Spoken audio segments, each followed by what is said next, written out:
तीमुथियुस का पहला खत, उसका 6वां बाब और उसकी पहली आयत लिखा है, जितने नौकर जुए के नीचे हैं अपने मालिकों को कमाल इज्जत के लायक जाने, ताकि खुदा का नाम और तालीम बदनाम ना हो। यहां पर एक बड़ी जबरदस्त बात है और उस पर आप गौर करें, ताकि खुदा का नाम और तालीम बदनाम ना हो।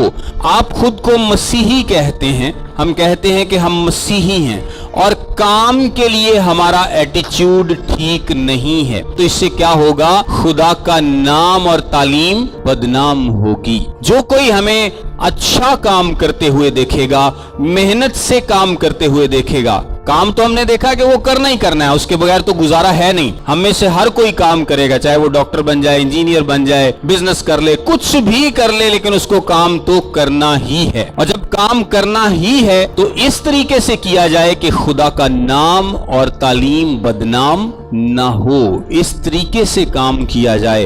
जब आप अपनी जॉब प्लेस पर काम करते हैं तो दूसरे देखने वाले खुदा के नाम की गवाही दें कि ये मसीही है और ये बहुत अच्छा काम करता है, ये मसीही है और इसके काम में कोई खराबी नहीं है। और अगर आप मसीही हैं और आपके काम में खराबी पाई जाती है, आप कुड़ते हैं, काम ठीक नहीं करते, आपका रवैया ठीक नहीं है, तो वो क्या कहेंगे कि ये एक मसीही है और ये अच्छा काम नहीं करता। सो इससे बदनामी किसकी होती है? खुदा के नाम और उसकी तालीम की। सो कलाम हमें क्या सिखाता है? आप और भी बहुत सारे हवाले काम के ताल्लुक से देख सकते हैं कि जिस सिचुएशन में हमें रखा गया है, कुड़ने की जरूरत नहीं है। अगर आपकी जॉब अच्छी नहीं है, आपका वर्क प्लेस अच्छा नहीं है, तो ईमानदारी से उस जगह पर काम करते रहें। खुदा आपको उस सिचुएशन से निकाल लेना और एक बेहतर सिचुएशन में ले जाना जानता है। अगर आपकी जॉब प्लेस अच्छी नहीं है, वो आपकी जॉब प्लेस को तब्दील कर देगा। अगर आपका बॉस अच्छा नहीं है तो वो आपको एक अच्छा बॉस दे देगा या आपको उस बॉस के नीचे से निकाल लेगा। अगर वो माहौल ठीक नहीं है, कंपनी ठीक नहीं है